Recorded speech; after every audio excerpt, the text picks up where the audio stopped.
नमस्कार, आप देख रहे हैं यूपी ब्रेकिंग न्यूज। जनपद बाराबंकी तहसील फतेहपुर में भाजपा राष्ट्रीय अध्यक्ष जेपी नड्डा सोमवार को फतेहपुर में आयोजित जनसभा में विपक्ष पर जमकर निशाना साधा।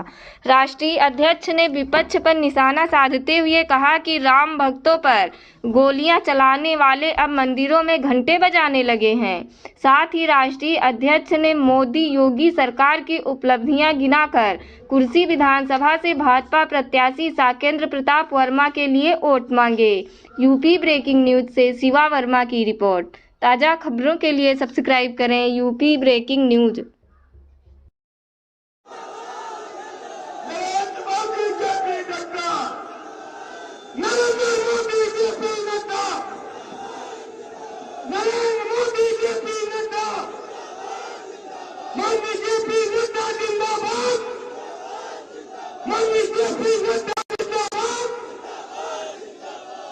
आज के इस विशाल जनसभा में मंच पर उपस्थित हमारे संसद में मेरे साथी और वरिष्ठ सहयोगी श्री उपेंद्र रावत जी, माननीय सांसद, हमारे यहां से विधायक और प्रत्याशी सम्मानीय साकेंद्र वर्मा जी,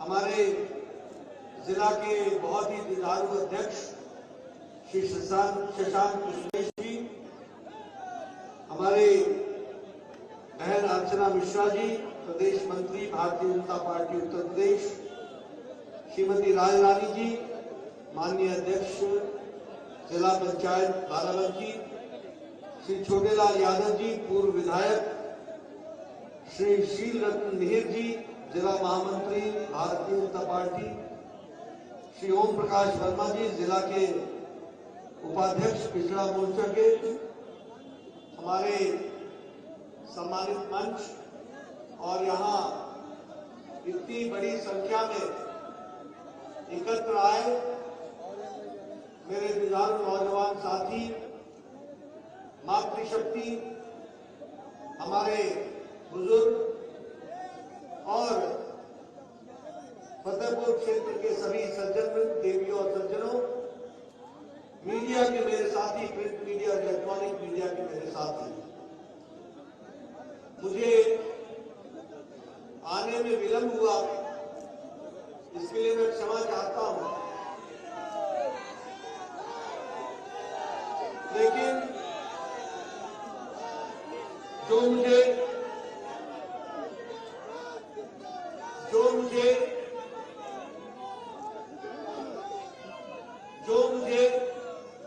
जोश दिखने को मिल रहा है और आप सब लोग इतनी बड़ी संख्या में आए हैं और आपने हर्ष उल्लास के साथ मेरा और पार्टी का स्वागत किया है, वह बताता है कि आपने तय कर लिया है कि साकेंद्र वर्मा जी को फिर से विधानसभा में भेजना है। ये आपने मन बना दिया। मित्रों,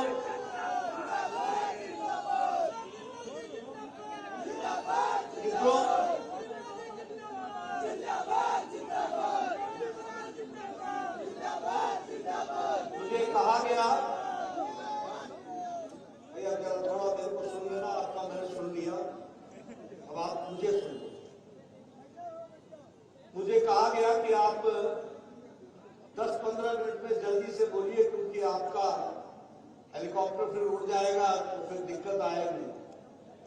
मैंने कहा भाई देखो, मैं जो काम करता हूं टिक के करता हूं, इसलिए मैं रोज से चला जाऊंगा, लेकिन आप सब लोग इतनी देर इंतजार कर रहे हैं तो आपके साथ खुल के बात ना करूं तो मजा नहीं आएगा।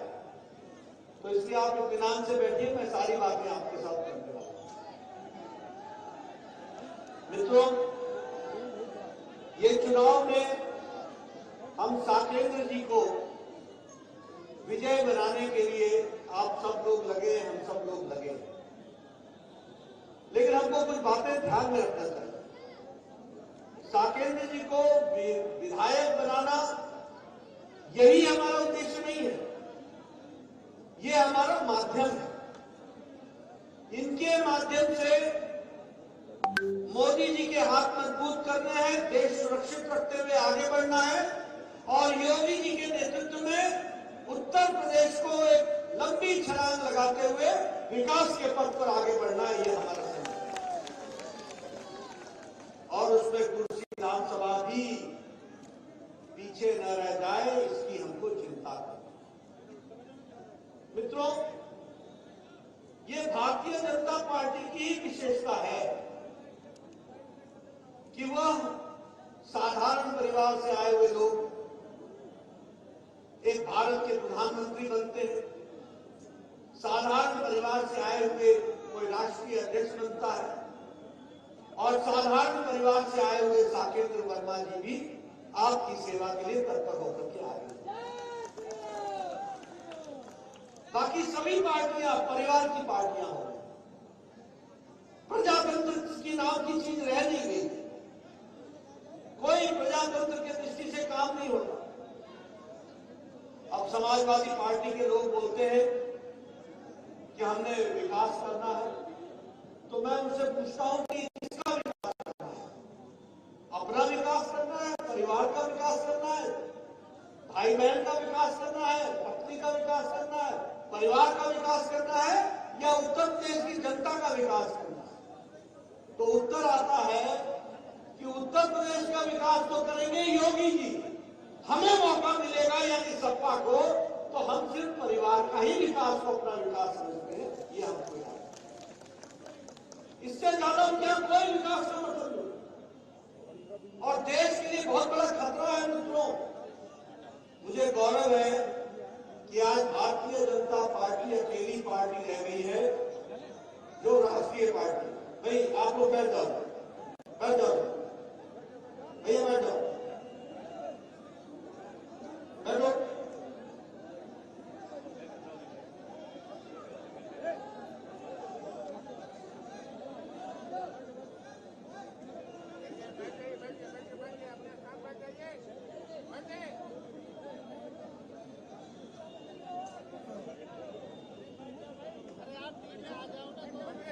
ये भारतीय जनता पार्टी अकेली पार्टी है जो राष्ट्रीय पार्टी है, विचारों की पार्टी है। बाकी सभी पार्टियां परिवार की पार्टी है। और कहने के लिए नहीं कह रहा हूं, नक्शा उठा के देखो, जम्मू कश्मीर में पीडीपी नेशनल कांफ्रेंस परिवार की पार्टी, हरियाणा उठा करके देखो लोकदल परिवार की पार्टी, पंजाब उठा के देखो संयुक्त अकाली दल परिवार की पार्टी, उत्तर प्रदेश उठा करके देखो समाजवादी पार्टी परिवार की पार्टी, वेस्ट बंगाल चले जाओ टीएमसी परिवार की पार्टी, आप तेलंगाना चले जाओ परिवार की पार्टी, आप आंध्र प्रदेश में चले जाओ टीडीपी वाईएसआर परिवार की पार्टी, आप डीएमके को देख लो तमिलनाडु में परिवार की पार्टी, आप महाराष्ट्र चले जाओ एनसीपी परिवार की पार्टी, शिवसेना परिवार की पार्टी, और अब तो कांग्रेस पार्टी भी परिवार की पार्टी हो गई, भाई बहन की पार्टी हो गई, बाकी सब की छुट्टी। ये अकेली भारतीय जनता पार्टी है जो विचारों के साथ राष्ट्रीय पार्टी है, तो भारतीय जनता पार्टी एक बात है। और इसीलिए आज इस पार्टी के सदस्य जब चुनाव लड़ते हैं तो आपके ध्यान में आएगा कि हम उत्तर प्रदेश के विकास की नई कहानी लिखना चाहते हैं। मित्रों, अगर मैं बात करूं क्या फर्क पड़ता है जब हम कहते हैं ना कि फर्क साफ है, हम जब कहते हैं ना कि सोच ईमानदार है और हमारा नेतृत्व दमदार भी है और असरदार भी है, जब हम फर्क साफ कहते हैं तो फर्क साफ क्या है? फर्क साफ ये है कि आज आजम खान जेल में, आज मुख्तार अंसारी जेल में, आज आतिफ अहमद जेल में। यही अगर सपा की सरकार होती तो ये बाहर होते और अंदर न रहे होते, और आज ये जेल के अंदर है, ये हमको। इसलिए फर्क साफ है। हम सेवा के लिए आए हैं, वो मेवा के लिए आए। हम रक्षक हैं, वो भक्षक है। हम लोगों की रक्षा के लिए आते हैं, वो भक्षण करने के लिए आते हैं। और मैं आगे आपको बताऊंगा कि इस तरीके से उनका भाषण चलता है। लेकिन हम विचारों की पार्टी, आप बताइए, जम्मू कश्मीर में धारा 370 को धाराशाही किया कि नहीं किया? किया कि नहीं किया? हमारे सांसद रावत जी ने अपनी उंगली से बटन दबा करके धारा 370 को गिराया कि नहीं गिराया? उसी प्रकार आने वाले समय में साकेंद्र जी भी उत्तर प्रदेश के विकास के लिए अपनी इसी उंगली से वोट दे करके विकास की एक नई कहानी लिखेंगे, जिसको हम तैयार। आप बताइए, जब हम बात करते हैं 3 तलाक की, सुप्रीम कोर्ट ने कहा था कि 3 तलाक को समाप्त करो। किसी नेता में दम नहीं था, सरकारें आई गई। ये मोदी जी की इच्छा शक्ति थी, जिन्होंने 3 तलाक को हटा करके मुस्लिम बहनों को आजादी दिलाने का काम किया। तो नरेंद्र मोदी जी ने किया, ये किया। और उसमें भी उपेंद्र यादव जी बैठे, उपेंद्र रावत जी बैठे, उन्होंने अपने इसी उंगली से, अपनी उंगली से बटन दबा करके 3 तलाक के विरोध में अपना वोट डाल करके मुस्लिम बहनों को आजाद किया। तो वो हमारी सरकार ने किया, हमारे ने। आप इनको वोट डालते हैं, ये आगे वोट डालते हैं, तब जाकर के प्रदेश का विकास होगा। आप बताइए, कार सेवकों पर सपा की सरकार ने गोलियां चलाई थी कि नहीं चलाई थी? चलाई थी कि नहीं चलाई थी? चलाई थी कि नहीं चलाई थी? ये आजकल राम भक्त बने हुए हैं, हनुमान जी की पूजा कर रहे हैं, अखिलेश जी मंदिरों में जाके घंटी बजा रहे हैं। मैं कहता हूं, अब पछतावत हो क्या जब चिड़िया चुग गई खेत? अब क्यों, अब क्या, अब घंटी बजाने से क्या होगा? ये कांग्रेस पार्टी वाले राम जन्मभूमि को पहले लटकाया, अटकाया, भटकाया। कपिल सिब्बल ने बोला फैसला मत होने दो, इससे बीजेपी का फायदा होगा। राम मंदिर की कोई इच्छा नहीं थी। ये सब लोग इस तरीके से करते रहे, लटकाने का काम किया, भटकाने का काम किया। आजकल मुझे बड़ी खुशी होती है, कोई कांग्रेसी नेता गंगा आरती कर रहा है, कोई नेता आजकल चंदन लगा करके भाषण दे रहा है। जिनको आचरण नहीं आता हो, जिनको चरणामृत लेना नहीं आता हो, आजकल गंगा आरती कर रहे हैं। गंगा आरती, ये गंगा आरती भी और मंदिरों के दर्शन भी ये बीजेपी ने सिखाया है। इस बात को ध्यान में रखना चाहिए, इसको याद रखना। इसलिए अब बताओ, भव्य राम मंदिर बन रहा है कि नहीं बन रहा है? और आप सब लोग इस बात को ध्यान में रख करके, जो आपका सपना था वो पूरा हो रहा है कि नहीं हो रहा है? ये विचारों की पार्टी है, ये सत्ता पर बैठने नहीं आई है बीजेपी की पार्टी। ये देश में बदलाव लाने के लिए आई है, देश को सुरक्षित बनाने के लिए आई है, देश को खुशहाल बनाने के लिए आई है, ये याद। इसलिए कई बार राजनीति में होता है, मैंने ऐसे ही वोट दे दिया, ऐसे वोट नहीं दिए जाते, वोट सोच समझ करके दिया जाता है, जिससे हम लोग आगे बढ़ सके। अभी अब मुझे याद, आज पुलवामा के हमले की तीसरा साल है। आज के दिन हमारे शहीद पुलवामा में शहीद हुए थे, उन्होंने शहादत दी थी, उन्होंने देश की रक्षा करते करते बलिदान दिया था। ऐसी परिस्थिति में उस समय हमारे प्रधानमंत्री ने क्या कहा था? उस समय कहा था कि पाकिस्तान को कहा था प्रधानमंत्री, तुमने बहुत बड़ी गलती कर दी, तुमको इसका खमियाजा भुगतना पड़ेगा। और भारत के प्रधानमंत्री मोदी जी ने क्या कहा है कि घर में घुस के मारेंगे, और एयर स्ट्राइक और सर्जिकल स्ट्राइक करके दिखाया और पाकिस्तान को सबक सिखाया। ये विचारों की लड़ाई की पार्टी है, ये देश को सुरक्षित रखने वाली पार्टी है, ये देश को मोदी जी के नेतृत्व में आगे ले जाती है। हमारी पार्टी गरीब, वंचित, पीड़ित, शोषित, अंतिम पायदान पे खड़ा व्यक्ति, मातृशक्ति, माताओं की रक्षा करना, माताओं को सशक्तिकरण देना, महिला सशक्तिकरण करना, युवाओं को मजबूती प्रदान करना, किसानों की देखभाल करना, ये हमारा लक्ष्य है।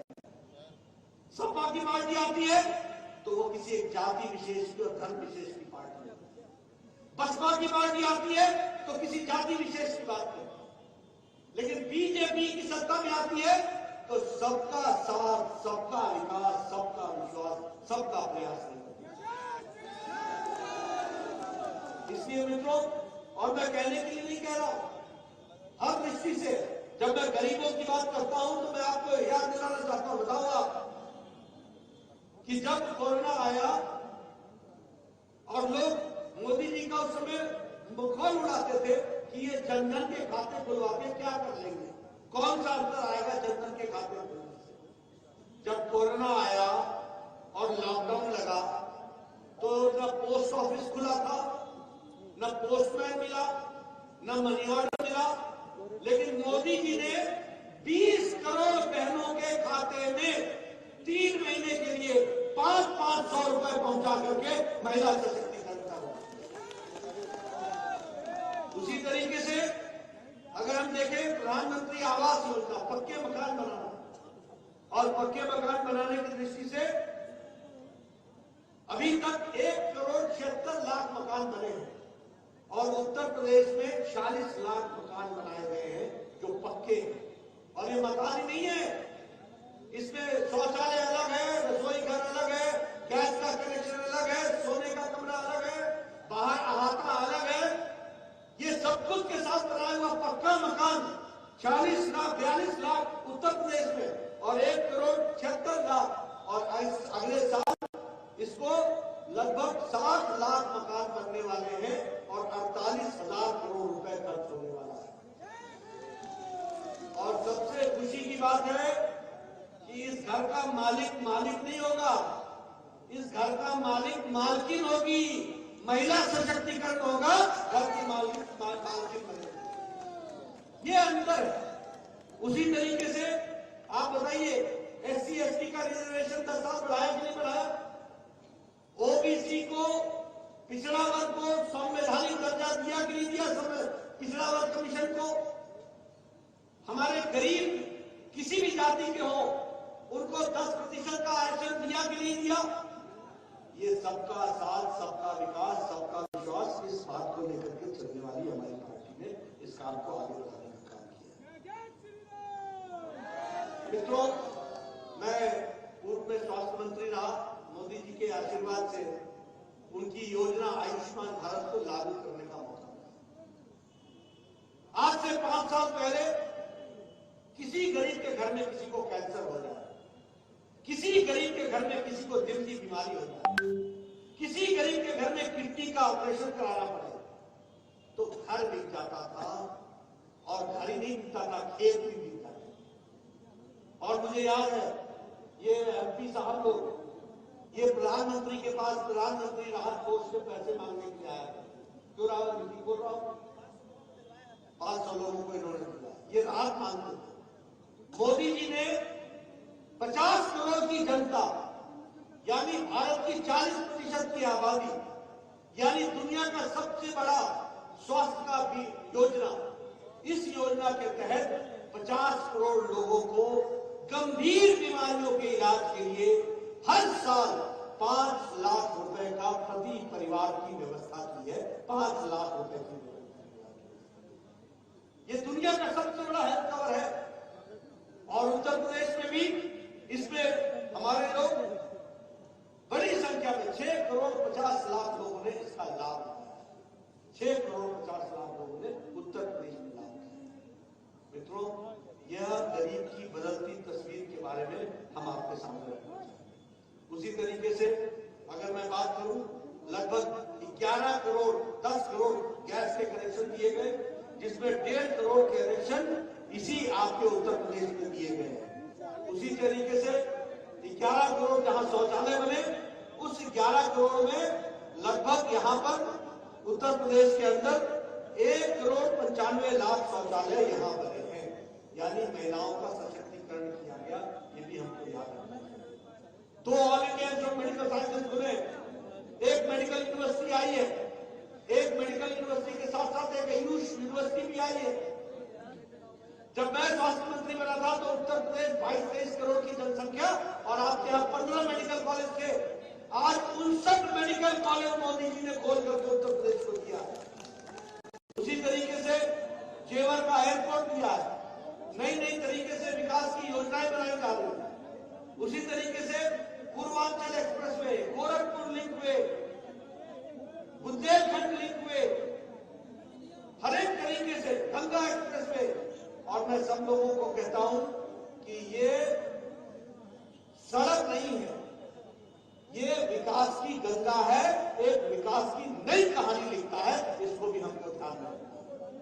इसलिए मित्रों, अगर विकास की दृष्टि से हमको देखना है, जैसा मैंने बताया कि इस साल के बजट में 25,000 किलोमीटर की सड़क बनेगी देश में और 20,000 करोड़ रुपए उसमें खर्च होने वाले हैं। इस तरीके से विकास को आगे बढ़ाया जाए।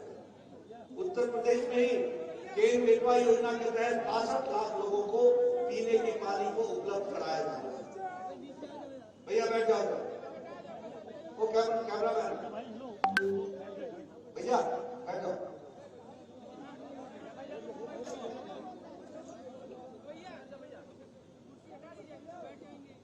केन बेटवा प्रोजेक्ट में 62 लाख लोगों को पानी की व्यवस्था करने का निश्चय किया। उसी तरीके से हम अगर कानून व्यवस्था की बात करें और उसके बारे में मैं तफसील से आपसे चर्चा करना चाहूंगा। अगर विकास की बात करें पहले तो 5 साल में 10 विश्वविद्यालय बने हैं, 77 में नए कॉलेज खुले, डिग्री कॉलेज, और 28 इंजीनियरिंग कॉलेज खुले हैं। ये मैं आपको उत्तर प्रदेश की कहानी सुना रहा हूं। और उसी तरीके से अगर मैं विकास के दृष्टि से शांति और अमन चैन शांति की बात करूं तो अखिलेश के जमाने में 200 दंगे हुए, 200, और योगी जी के जमाने में एक भी दंगा नहीं हुआ। ये भी हमको याद है। अगर हम मुजफ्फरनगर दंगे की बात करें तो आपके ध्यान में आएगा कि मुजफ्फरनगर के दंगे में लगभग 93 लोगों की जानें गई। 50,000 घर छोड़ करके लोग गए। कैराना में 60 परिवार घर छोड़ करके चले गए, जमीन बेच करके चले गए। योगी जी की सरकार आई, वापस 60 के 60 परिवार कैराना में आकर फिर से बस गए। ये अंतर। और मुजफ्फरनगर के दंगों में सुप्रीम कोर्ट ने क्या कहा? सुप्रीम कोर्ट ने कहा कि अखिलेश की सरकार विफल रही है, उन्होंने पक्षपातपूर्ण रवैया अपनाया है और साथ ही साथ प्रशासन नाम की चीज कोई नहीं थी, प्रशासन फेल हुआ है। मित्रों, आप ऐसी सरकार चाहते हैं जहां दंगे हो? आप ऐसी सरकार चाहते हैं? आप खुशहाल रहने के लिए बहू बेटियों को सुरक्षित चाहते हैं कि नहीं चाहते हैं? अगर आप चाहते हैं तो उसके लिए साकेत जी को लखनऊ भेजना जरूरी है। याद रखें। अंत में मैं आपके सामने 2 घटनाएं बताऊंगा, सिर्फ आपको अखिलेश का और उनकी पार्टी का चरित्र और उनका काम काज के तरीके के बारे में 2 घटनाएं, और उन 2 घटनाओं से समझ लेना कि किसके हाथ में तुम सुरक्षित हो और किसके हाथ में तुम असुरक्षित हो। और मैं पत्रकार भाइयों से कहूंगा, जब अखिलेश जी आए तो मेरे तरफ से एक सवाल करना। मैं तो जब आता हूं तो मेरे को तो तुरंत आप माइक लेके खड़े जाते हो, फलाने पर क्या बोलना है, फलाने पर क्या बोलना है, जरा उनसे भी पूछ लेना। और मेरी घटना नोट कर लो, 2 घटनाएं बता रहा हूं।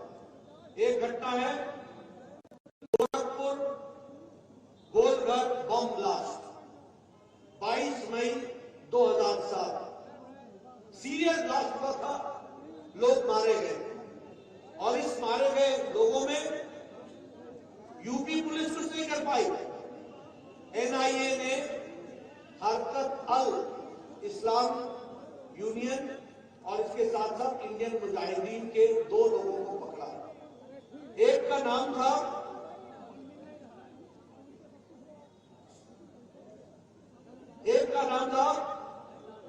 तारिक कासमी और दूसरे का नाम था खालिद मुजाहिद। ये दोनों लोगों के खिलाफ केस हुआ। पत्रकार बंधु नोट कर लेना, मैं नाम नहीं बता रहा। इन दोनों के खिलाफ केस हुआ। अखिलेश जी बाद में मुख्यमंत्री बने। मुख्यमंत्री बनने के बाद ये सीरियल बम ब्लास्ट के तारिक कासमी को और खालिद मुजाहिद को छोड़ने का काम किया तो अखिलेश की सरकार ने केस विड्रॉ करके छोड़ने का काम। कौन थे ये? आतंकवादी थे। किसने छोड़ा? अखिलेश ने छोड़ा। High court, Allahabad high court ने कहा आप इनका केस विड्रॉ नहीं कर सकते, भारत के कानून के तहत इन पर केस लगेगा। और अभी गोरखपुर के कोर्ट ने, स्पेशल कोर्ट ने, जज ने तारिक कासमी को आजीवन कारावास की सजा सुनाई है। ये आपको लेकिन क्या किया? आतंकवादी को छोड़ा। कौन था ये? हरकत उल जिहाद अल इस्लामी का और इंडियन मुजाहिदीन का वह व्यक्ति था। ये संविधान की शपथ लेते, मैं ईश्वर की शपथ लेता हूं कि मैं संविधान की रक्षा करूंगा, लेकिन क्या है? मैं ईश्वर की शपथ लेता हूं कि मैं आतंकवादियों की रक्षा करूंगा। ये आतंकवादियों की रक्षा करते। दूसरी घटना, गंभीर आरोप लगा रहा हूं। 31 दिसंबर 2007 रामपुर में सीआरपीएफ के कैंप पर AK-56 राइफल के साथ अटैक होता है। रामपुर में 31 दिसंबर की रात को सीआरपीएफ के कैंप पर अटैक होता है। 7 सीआरपीएफ के जवान मारे जाते हैं। 7 माताओं की कोख सूनी होती है, 7 बहनें विधवा होती हैं, 7 परिवार के बच्चे अनाथ होते हैं। केस चलता है। अखिलेश जी मुख्यमंत्री बनते हैं। अखिलेश जी ने 15 केस वापस लिए और उसमें ये रामपुर का मुकदमा वापस लिया। ये आतंकवाद के खिलाफ। और कौन लोग थे? कौन लोग थे? फिर यूपी पुलिस से नहीं पकड़ा गया, एनआईए ने नेपाल बिहार का रहने वाला था। इससे पूछताछ में 7 लोग पकड़े गए। अखिलेश जी ने फिर ईश्वर की शपथ लेता हूं कि मैं आतंकवादियों को छोड़ूंगा और केस विड्रॉ किया। केस विड्रॉ हुआ। फिर इलाहाबाद हाईकोर्ट ने कहा यह केस विड्रॉ नहीं हो सकता है। केस चला, 4 लोगों को सजाए मौत हुई और 3 लोगों को आजीवन कारावास। मित्रों, मैं आपसे ये पूछने आया हूं, ये जो आजकल आप भोली भोली तस्वीर और भोली भोली बातें कर रहे हैं, क्या ऐसे लोगों को सत्ता संभालना है? क्या ऐसे लोगों को सत्ता संभालना है? क्या ये बोलते हैं सपा के लिए गुंडागर्दी तो बड़ा हल्का शब्द है। ये तो आतंकवादियों के संरक्षक खड़े हुए हैं।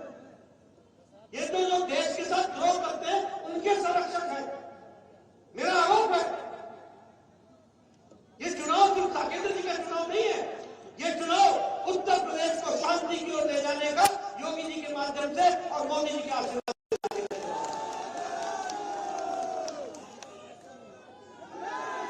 और इसलिए मैं आपसे निवेदन करने आया हूं, बोलिए आप अपनी भाऊ बहनों को सुरक्षित चाहते हैं कि नहीं चाहते? आप चाहते हैं कि नहीं आजम खान जेल में रहे? आप चाहते हैं कि नहीं मुख्तार को जवाब मिले? आप चाहते हैं कि नहीं कि आतिक अहमद के कारनामे वो सारे के सारे उसको जेल में रखें? ये अखिलेश जी आते हैं अभी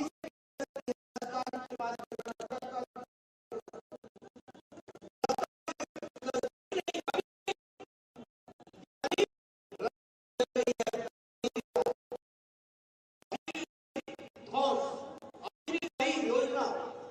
इसलिए मित्रों, मोदी जी के नेतृत्व में गरीब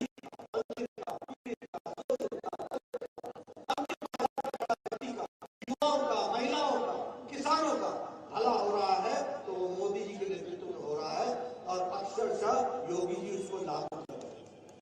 आप बताइए, मैं अंत में एक प्रश्न सामने छोड़ के जाता हूं।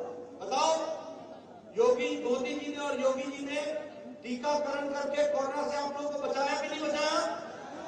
देश को बचाया कि नहीं बचाया? 175 करोड़ टीके लगाए गए हैं और उसके साथ साथ उत्तर प्रदेश में भी शायद 27 करोड़ हो गया,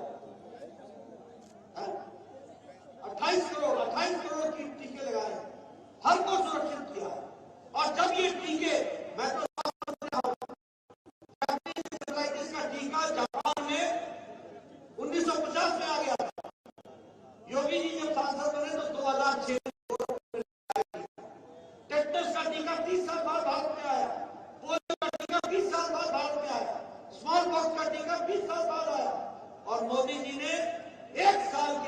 कोरोना के खिलाफ टीकाकरण की और टीका लगाने का काम एक नहीं दो टीके दिए, ये भी आपको याद है।